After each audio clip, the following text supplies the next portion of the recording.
বন্ধুরা, এই দিদিটা বাস্তব জীবনের কিছু গল্প শোনাচ্ছে, আপনারা দেখে যান। একজন 85 বছরের বৃদ্ধ লোক তার ছেলে, ধরো 45 বছরের, অতি শিক্ষিত ছেলেকে নিয়ে সোফায় বসে আছেন। সোফার পাশেই একটা জানলা ছিল, আর সেই জানালার পাশেই একটা কাক এসে বসলো।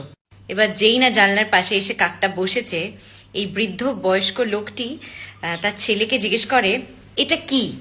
তখন ছেলেটা বলে, বাবা এটা কাক। কিছুক্ষণ পর বৃদ্ধ লোকটি আবার তার ছেলেকে জিজ্ঞেস করে, বাবা এটা কি? তখন ছেলেটা আবার উত্তর দেয়, বাবা এটা কাক। তার কিছুক্ষণ পরে কাকটা বসেই আছে। তখন তার বাবা আরও একবার তার ছেলেকে জিজ্ঞেস করে, এটা কি? তখন ছেলেটা একটু খানিকটা বিরক্ত হয়ে বলল, বাবা বললাম তো এটা একটা কাক। আরও বেশ কিছুক্ষণ পর বৃদ্ধ মানুষটা আবারও তার ছেলেকে জিজ্ঞেস করে বসে, এটা কি? তখন ছেলেটা প্রচন্ড বিরক্ত হয়ে যায়, গিয়ে বলে, বারবার কেন একই কথা জিজ্ঞেস করছো বাবা? বললাম তো এটা কাক, আর কতবার বলবো? তুমি কেন বুঝতে চাইছো না যে এটা একটা কাক? আর কতবার তুমি জিজ্ঞেস করবে বলো তো? আর ভাল লাগছে না কিন্তু আমার। কেন বারবার একই প্রশ্ন করে যাচ্ছ? এ কথা শোনার পর বৃদ্ধ মানুষটা তার ঘরে যায়, অর্থাৎ বাবা ঘরে গিয়ে সে একটা পুরনো ডায়েরি নিয়ে আসে, এবং ডায়েরিটার পাতাগুলো ছিঁড়ে ছিঁড়ে গেছে অলমোস্ট।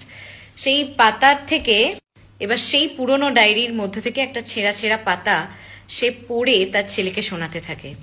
এই ডায়েরিটা আসলে এই বৃদ্ধ মানুষটা প্রতিদিনই ছেলের জন্মের পর থেকে হাতে অসাধারণ। লিখেন, এবং খুবই যত্ন সহকারে ডায়েরিটাকে রেখে দিয়েছিলেন। ডায়েরির ওই ধুলো জমে যাওয়া ছেঁড়া ছেঁড়া পাতাটায় লেখা আছে, এখন আমার ছেলের বয়স 3 বছর।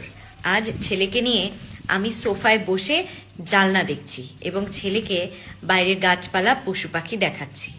এই সময় একটা কাক এসে বসে এবং আমার 3 বছরের ছোট্ট ছেলে নাই নাই করে 25 বার আমাকে জিজ্ঞেস করে, বাবা এটা কি?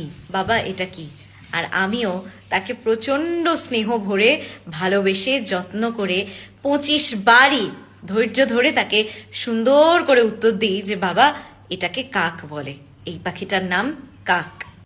আমার কিন্তু ছেলের ওপর একটুও রাগ হয়নি, বরং আরো হাসি পেয়েছে, এবং তাকে শেখানোর মনোবৃত্তি নিয়ে আমি বারবারই উত্তর দিয়ে গেছি যে এটা কাক, এটা কাক। অথচ আজ যখন আমার ছেলের 45 বছর বয়স এবং আমি 80 পেরিয়েছি, তখন আমার ছেলেকে মাত্র 4 বার প্রশ্নটা জিজ্ঞেস করাতেই ছেলে আমার ওপর কতটা বিরক্ত। আমাদের বাবা মায়েরা পুরনো হয়ে যায় ঠিকই, কিন্তু বাবা মার ভালোবাসা কোনোদিনও পুরনো হয় না। অথচ আমরা একটু বড় হয়ে গেলেই সহজেই বাবা মার ওপর খুব বিরক্ত হয়ে যাই, খুব রাগ ধরে।